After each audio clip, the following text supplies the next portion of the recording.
Yumi and a childhood friend of mine, I'll call him Ethan, were out in the forests of Maine on a short camping trip. We both were fairly experienced, however this was Ethan's first time going to this spot.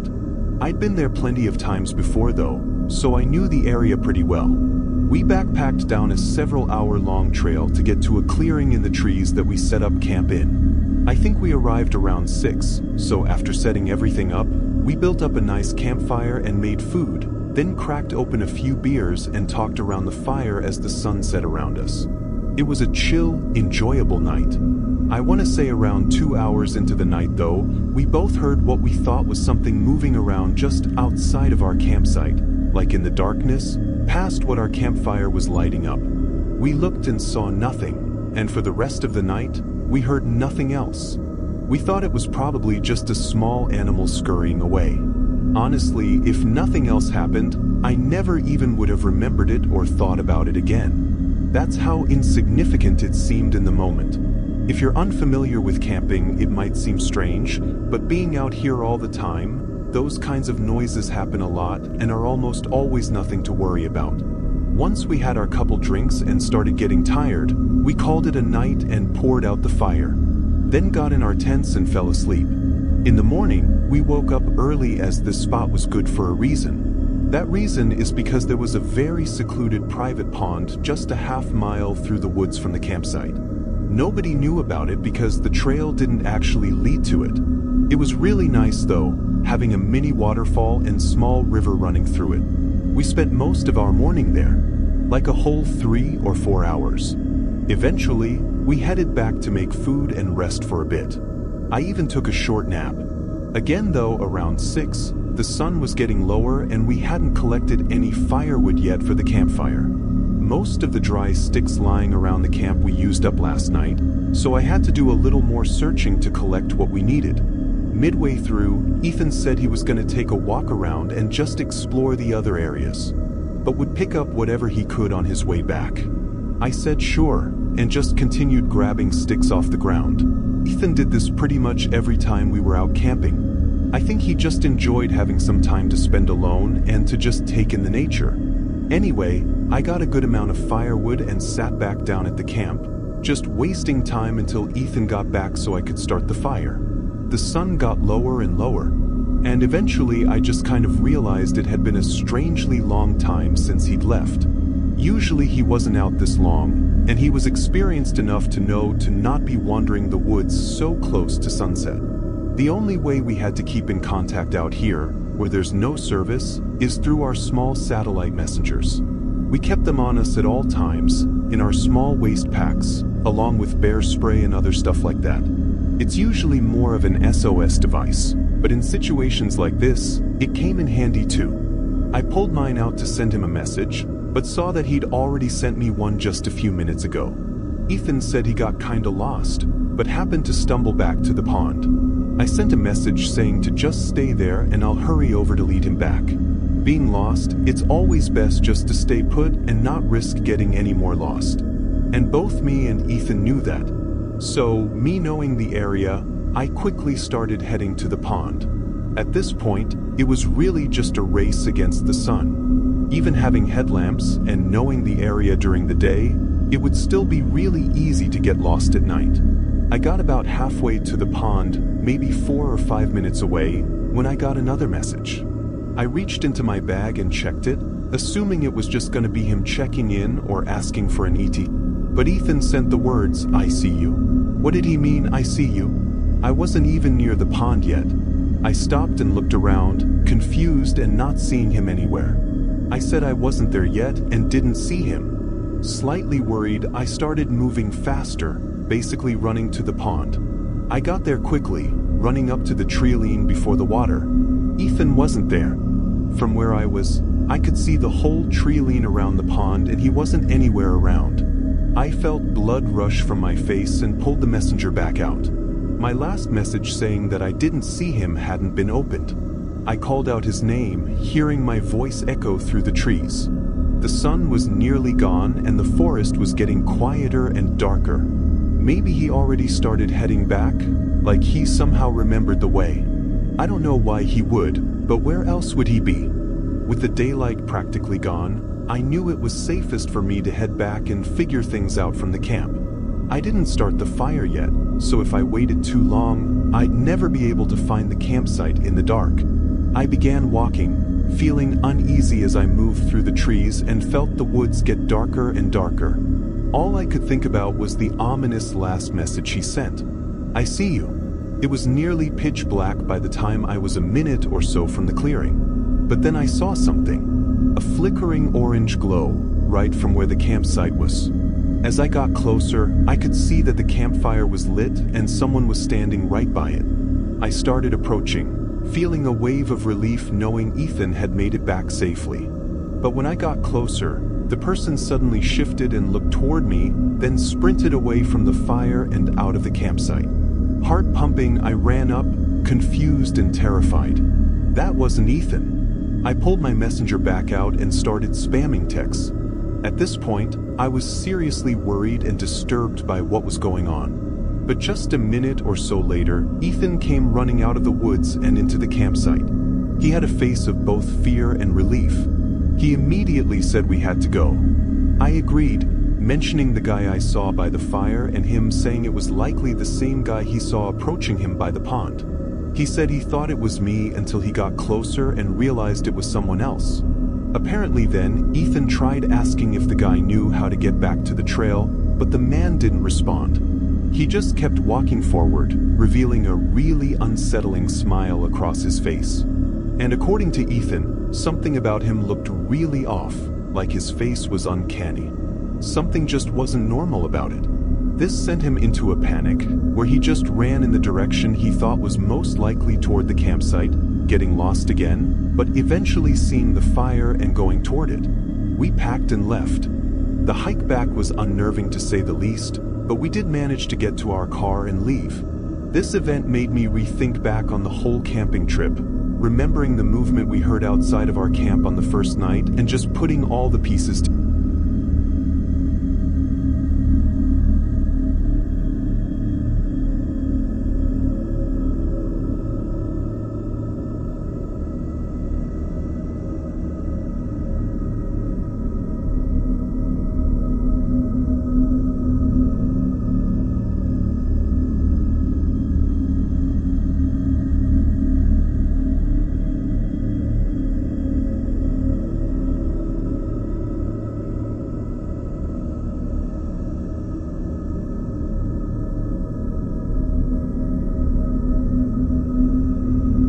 I was taking a short getaway alone to an Airbnb about 6 hours away from where I lived. I didn't choose it for any reason in particular. I just opened the map on Airbnb and looked for something cheap and somewhat isolated in a smaller town, just so I could get out of the city and enjoy some quiet for a few days. I didn't actually care about how nice the town was because I planned to be in the Airbnb pretty much the whole time. The house I booked was alone in a small forest inside of this really small town, and it was the only house listed on Airbnb for that whole area. The good price reeled me in though. I made the drive mostly through empty wooded roads until I got to the house. I guess it was more of a cabin though, if I'm being honest. It was older and surrounded by trees with no other houses or buildings in sight. I opened the creaky front door and brought everything in. The only thing I needed to do before settling in for the next few days was go to the grocery store and stock up on some food and drinks. I drove into town. It was mid-afternoon, but there were almost no other cars or people out. Maybe it was just because I was from the city, but even for a small town like this, it felt like I was driving through a ghost town. And when I walked through the grocery store, it was just as empty. The few people I did pass by though gave me a strange cold look, following me with their eyes as I passed by them. It almost felt like they all somehow knew that I wasn't from here and they didn't like it. It was really weird. I got what I needed and headed back to the cabin. By then, I think I'd mostly decided that I was just being paranoid.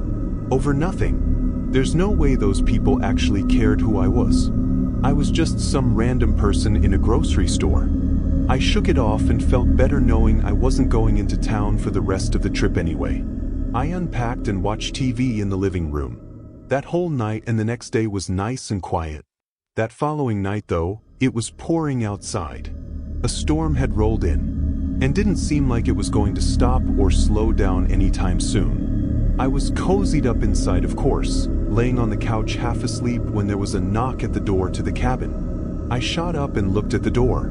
There's no way someone was outside the house in the middle of this storm. I checked my phone and saw no texts or anything from the Airbnb host. It was also just that one knock at the door. After maybe 30 seconds, I got up and walked over.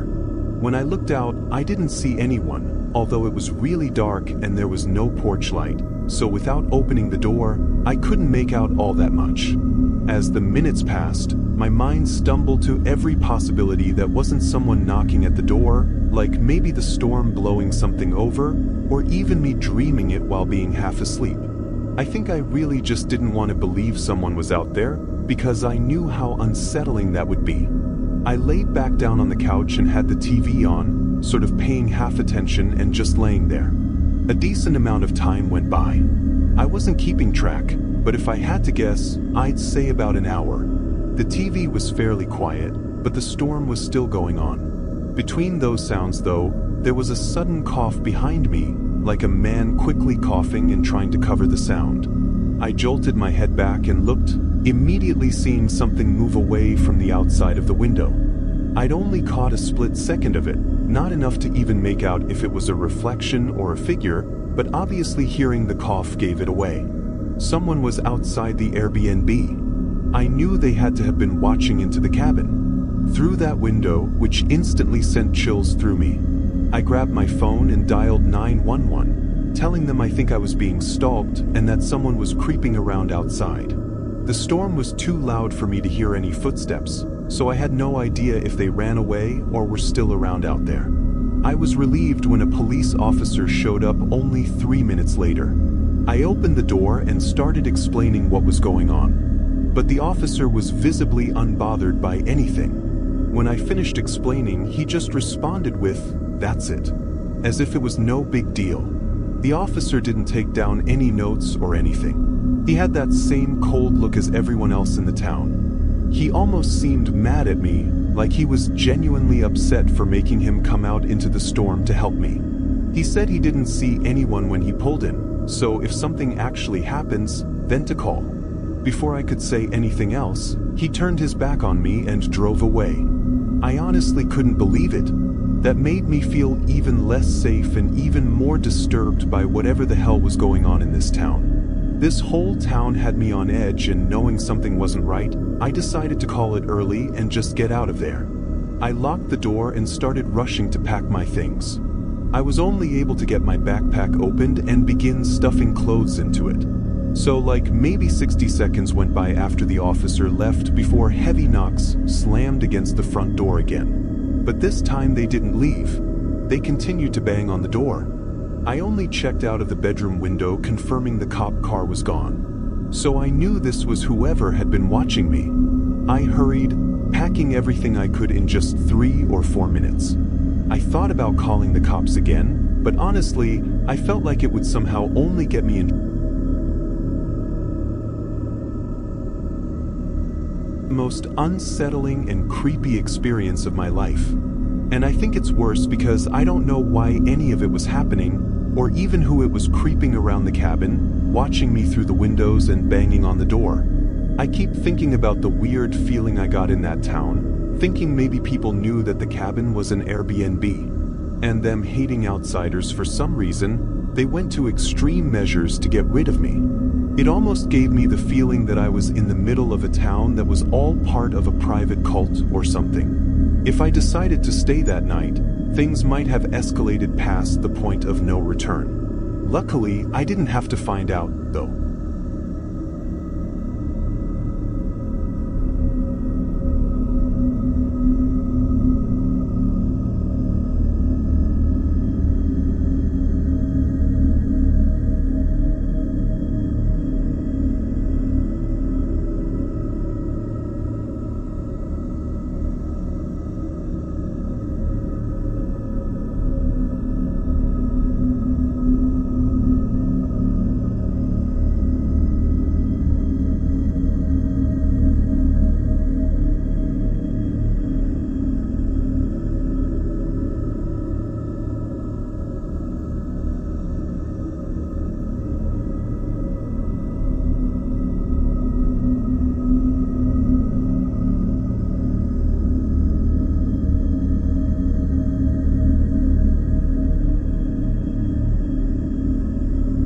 This was just 7 or 8 months ago. My friend Josh was a buddy of mine that I'd been close friends with since senior year of college. So about 3 years at the time. We were really close that last year of college, but due to jobs and everything after college, I ended up moving to a city about 3 hours away from him. We hadn't seen each other since then, so well over a year, but we remained in contact and still really good friends. Constantly staying up late gaming together and texting during the days, regular stuff like that. But on a Thursday, kind of out of the blue, he called me saying his girlfriend was gone for the weekend and asking if I wanted to hang out and spend the weekend at his place, weirdly on the call. He sounded like he just woke up or was really tired or something, but whatever, I had no plans that weekend and hadn't had a chance to see him for a long time, so I said I'd be there. I spent that night packing, and on Friday morning, I drove down there. The drive took up most of my day, because I had to make a couple stops to pick up some drinks and whatnot. But at 4:30, I made it to his house. This place, Josh and his girlfriend of 4 or 5 years had rushed to buy right out of college. They both already had jobs and everything, and the house was super cheap. Old for sure, but cheap nonetheless. It was kinda trashy and out in the middle of nowhere, 30 minutes from the college we went to. Not really in a neighborhood or anything. I went up and knocked on the door, then knocked again. I think I was waiting outside for whole 5 minutes before he finally answered the door and invited me in. Immediately I noticed how different he looked. He had this really tired expression covering his face. He usually had a ton of energy, so this was kind of strange. I thought maybe he was just having an off day or something though. We hung out and played some Xbox for a bit and having a few drinks. Mostly just catching up and hanging out like we used to. Still, Josh was noticeably a lot different than he was just a year ago, or even when we'd game online. In person though, he acted like a completely different person altogether. Honestly, it kind of felt like he didn't even want to be hanging out with me. Again, I thought he had to have just been having an unusual day. I mean, we all have them. But as it got later, and before drinking too much, I threw it out there that maybe we should just hit the hay early. Go to bed now, so we could be re-energized for the whole day tomorrow. But through his droopy eyes and tired, gravelly voice, he said we should stay up tonight. It seemed like he was barely even able to stay awake, so this was getting really weird. And the more I said that we should just go to bed, the more pushy about it he got. I agreed to hang out for another 30-ish minutes, but during that time it was really awkward. He was clearly too tired to even hold a conversation, so most of the time we were just sitting there in silence, occasionally sipping on our beverages. It honestly felt really uncomfortable, like I wasn't even sitting in the same room as one of my friends.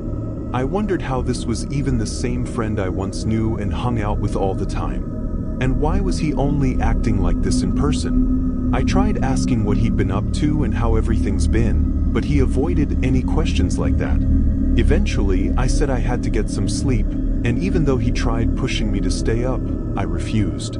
I was pretty worried about him, and a little creeped out to be honest, but hoped things would be more normal tomorrow.